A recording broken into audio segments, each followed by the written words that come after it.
Les zones humides, impressionnantes, stupéfiantes, captivantes, réservoirs du composé essentiel de la vie, elles renferment aussi un patrimoine écologique transmis et conservé depuis des millions d'années.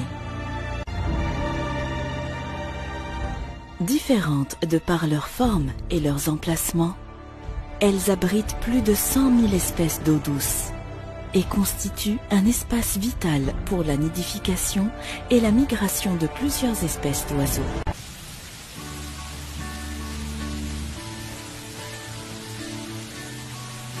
Dans les zones humides, l'eau est le facteur essentiel, tant pour le fonctionnement de ces zones naturelles que pour la vie animale et végétale qui y est présente. Depuis son adhésion à la Convention de Ramsar, l'Algérie s'est engagée à préserver ces zones humides. Aujourd'hui, l'Algérie compte 50 zones humides d'importance internationale.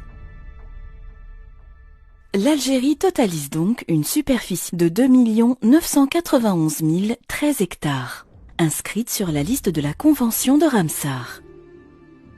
Les zones humides algériennes, à l'instar des zones humides méditerranéennes et les zones humides au niveau mondial, sont des écosystèmes particuliers, fragiles, sensibles et remarquables par de nombreux aspects. C'est pour ça qu'aujourd'hui, la préservation de ces zones humides de l'emprise humaine qui peut se faire de façon anarchique ou excessive permettra justement à ces zones de remplir un rôle tampon par rapport à l'atténuation des effets des changements climatiques, notamment au niveau des zones côtières en particulier.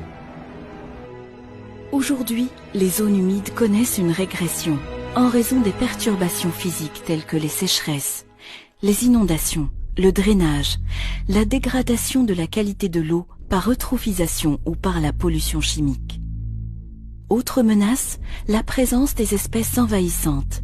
Certaines activités anthropiques telles que le braconnage, l'extraction de sable ou encore la coupe de bois. Il ne faut pas oublier un autre phénomène particulier qui est la désertification.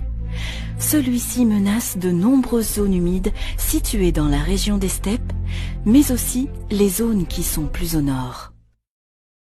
Ces espaces naturels ou semi-naturels rendent de nombreux services à l'homme, tout en étant les garants de son avenir.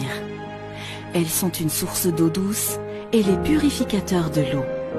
Elles préviennent de certains risques naturels, inondations, sécheresses et crues. La production de ressources biologiques, la production agricole, herbage, pâturage, rizières, roseaux. Certains sites sont aujourd'hui exploités rationnellement. Il ne faut pas oublier les valeurs culturelles, touristiques, éducatives et scientifiques de ces milieux humides. Aujourd'hui, une véritable stratégie nationale est mise en œuvre pour favoriser la préservation de ces milieux particuliers.